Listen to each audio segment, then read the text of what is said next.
Fala galera, tudo bem? Eu sou Doni Correia, pesquisador de estética, história da arte e cinema, e tô aqui de novo a convite do portal Cinemascope para falar de mais um grande lançamento do Obras-Primas do cinema. E esse aqui é especial para mim, trata-se de Monstros, Freaks no original, filme do Todd Browning. E especial porque não só é um dos melhores filmes que eu já vi na minha vida, como um dos filmes mais marcantes da história do cinema como um todo. E um filme que causou muito escândalo na época. Só que a gente já vai chegar lá para vocês entenderem por que é tão polêmico.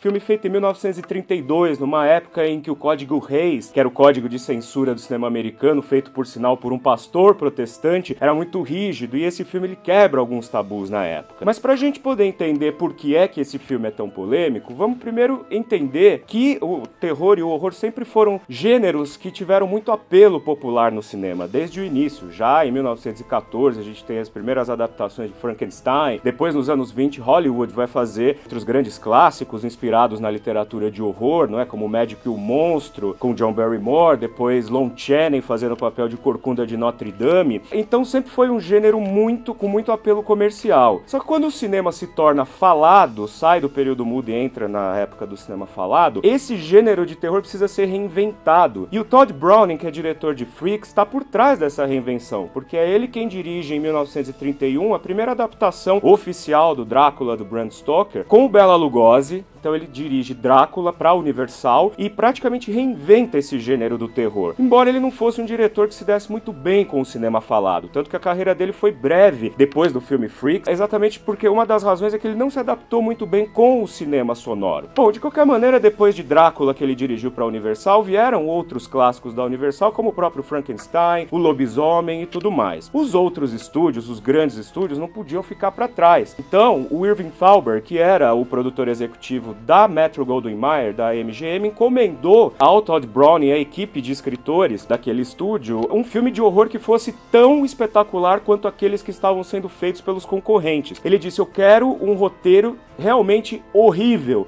horroroso, que dê medo. E aí acabou surgindo o roteiro de Freaks. Quando ele leu esse roteiro, ele falou: realmente é a coisa mais horrorosa que eu já vi na minha vida. E por quê? Porque Freaks é uma história que se passa num circo, é uma trupe de circo que tá fazendo uma excursão pela Europa, e esse circo é um circo de horrores, é um circo de aberrações, muito comum no século XIX e no início do século XX. Só que o detalhe é que o Todd Browning, ao invés de se utilizar de maquiagem ou efeitos especiais para fazer essas criaturas, ele contratou aberrações de verdade. Então o filme é recheado de homens que só têm metade do corpo, outros artistas circenses que não têm nenhum dos membros, irmãs siamesas de verdade, mulheres barbadas de verdade, anões de verdade, para contar a história dessa trupe e dos pormenores ali naquela vida circense, os problemas que cada um tem que enfrentar por serem espécie de criaturas, né, não aceitas, não inseridas na sociedade, e ter de viver da sua deformação congênita, quer dizer, da sua deformação desde o nascimento, né, desde o nascimento. Mas a história principal, a trama principal de Freaks, gira principalmente em torno da atriz Olga Baklanova,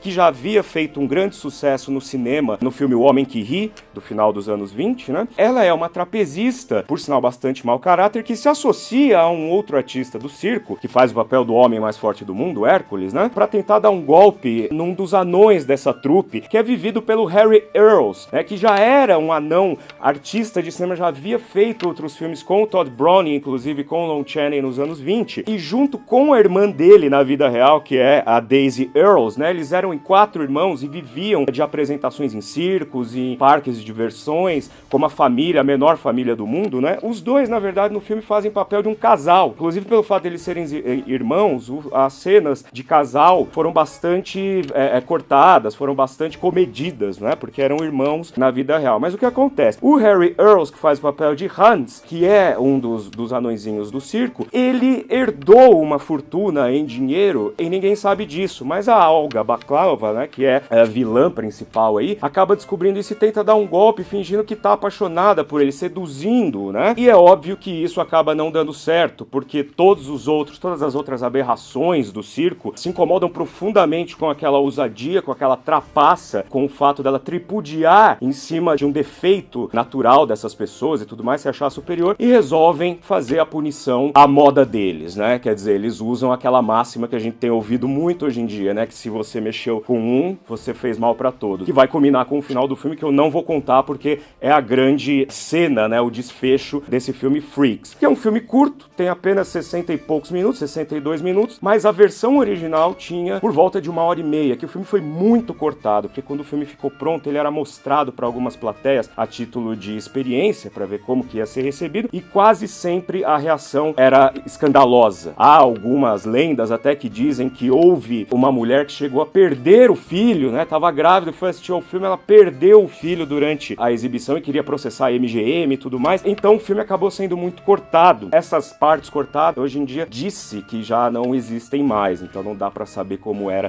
a versão. Queria falar um pouco sobre o Todd Browning, que eu disse que ele é um dos responsáveis pela reformulação e pelo renascimento do cinema de horror. Talvez o que mais tenha chamado a atenção nele nessa temática de Freaks seja o fato de ele mesmo ter trabalhado no começo da carreira dele, ainda na juventude, em circos, né, itinerantes que iam de cidade em cidade mostrando não só as atrações comuns que a gente conhece, mas de fato algumas atrações como essas aberrações em que a gente vê no filme. Então, aos 16 anos, ele trabalhava com uma trupe de atores circenses, artistas circenses, embora ele tivesse nascido numa família até bem sucedida, mas ele fugiu com o circo por causa de um amor dele de adolescente e acabou caindo na carreira artística, sobretudo quando foi descoberto pelo Griffith em 1916 e participou do filme Intolerância, né? Foi um dos extras, um dos grandes épicos, talvez o maior, primeiro grande épico da história do cinema aí. E enveredou para o caminho da cinematografia a partir disso, sempre trabalhando com figuras que estão à margem da sociedade. Porque Freaks, na verdade, se a gente pode ler esse filme como uma grande metáfora sobre todas as deformidades de caráter que todos nós temos e a dificuldade que nós temos para aceitar aquilo que é diferente, justamente por não enxergar essas falhas de caráter que todos nós guardamos e que todos nós manifestamos vez ou outra, a todo momento, com todos, não é? Depois desse filme, o Todd Browning não teve uma carreira mais tão profícua. Na verdade, ele fez mais um filme e um curta, um longa e um curta. Depois disso, resolveu se isolar e não teve mais a oportunidade de desenvolver uma carreira no cinema. Esse filme meio que ficou como uma mancha na carreira dele, mesmo sendo redescoberto nos anos 60 e elevado ao patamar de um grande filme, um grande clássico. Todas essas informações e muitas outras estão nos extras desse DVD. Tem mais de 1 hora de extras de DVD, um documentário bastante extenso que conta todas as etapas de produção e além dos 3 finais alternativos, como eu falei pra vocês, conforme o filme era exibido para plateias em caráter de experimento, em caráter de experiência, os produtores mudavam o final de novo,